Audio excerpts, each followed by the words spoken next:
Hello दोस्तों, नमस्कार। मैं Ankit Kumar study dynamic YouTube channel में आपका स्वागत है। दोस्तों, आज मैं आप लोगों को प्राचीन भारत का एक छोटा सा टॉपिक जैन धर्म के बारे में विस्तार पूर्वक चर्चा करने वाला हूं। दोस्तों, क्या होता है कि जैन धर्म से रिलेटेड भी क्वेश्चन एग्ज़ाम में आ जाते हैं, एसएससी हो, चाहे रेलवे हो, चाहे किसी प्रकार का एग्ज़ाम हो।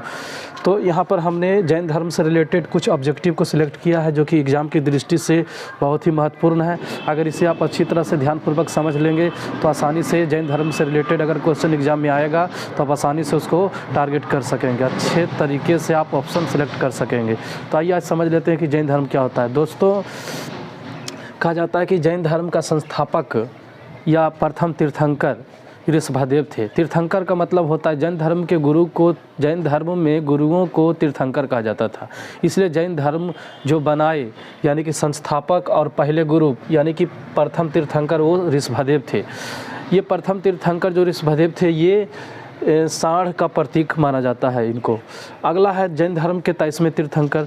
दोस्तों, जैन धर्म के 23वें तीर्थंकर पार्श्वनाथ थे और इनका प्रतीक चिन्ह सर्प को माना जाता है। और जैन धर्म का अंतिम तीर्थंकर यानी कि 24वें गुरु जैन धर्म के ये थे महावीर स्वामी, जिनका प्रतीक चिन्ह सिंह को माना जाता है। दोस्तों, ज़्यादातर अगर यहाँ तीर्थंकर से पूछा जाता है तो प्रथम तीर्थंकर और 23वां तीर्थंकर और 24वां तीर्थंकर से ज़्यादा आता है।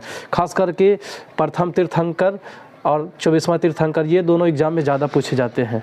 दोस्तों, कई बार क्या होता है प्रतीक चिन्ह भी पूछ दिया जाता है कि जैन धर्म का 24वां तीर्थंकर महावीर स्वामी है तो उनका प्रतीक चिन्ह क्या है, तो दोस्तों सिंह हो जाएगा। और आगे बढ़ते हैं जैन धर्म के बारे में और थोड़ा विस्तार पूर्वक चर्चा करते हैं।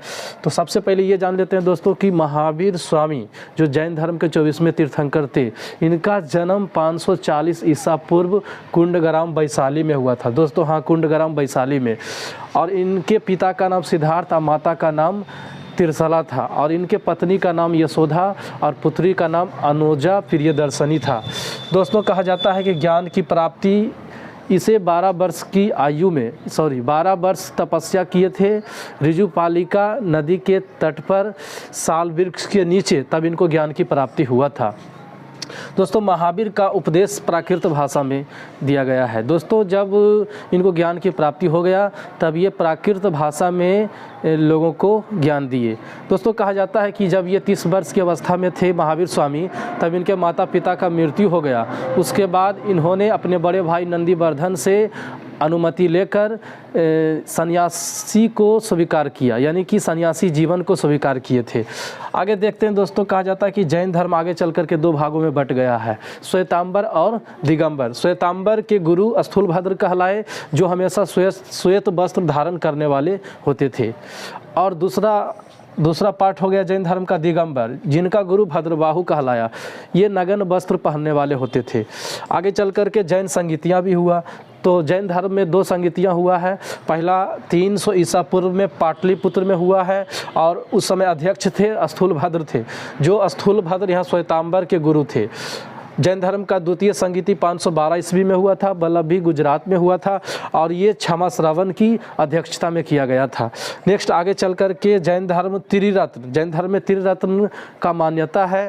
त्रिरत्न को माना गया है। त्रिरत्न कौन कौन है, तो सम्यक दर्शन, सम्यक ज्ञान और सम्यक आचरण। जैन धर्म मानने वाले कुछ राजा भी हुआ करते थे जो जैन धर्म को मानते थे, जैसे उदयन राजा, चंद्रगुप्त मौर्य, चंदेल शासक जितने भी थे, राष्ट्रकूट शासक, अमोघ वर्ष, ये सब जैन धर्म को मानते थे। महावीर की मृत्यु। दोस्तों, 72 वर्ष की अवस्था में महावीर की मृत्यु 468 ईसा पूर्व पावापुरी राजगीर जो बिहार राज्य में पड़ता है, वहीं इनका मृत्यु हो गया था। और जैन तीर्थंकरों की जीवनी भद्रबाहु द्वारा रचित कल्पसूत्र से प्राप्त होता है। दोस्तों, अगर जैन धर्म के बारे में जो व्यक्ति ज्ञान प्राप्त करना चाहता है तो भद्रबाहु द्वारा एक रचित पुस्तक है कल्पसूत्र। उस पुस्तक के माध्यम से जैन धर्म के सभी तीर्थंकरों की जानकारी प्राप्त हो जाता है। तो दोस्तों, जैन धर्म से रिलेटेड ये क्वेश्चन जो है वेरी इंपॉर्टेंट है। अगर जैन धर्म से रिलेटेड क्वेश्चन आते हैं तो यहीं से किसी एक को ऑब्जेक्टिव बना करके पूछ दिया जाता है।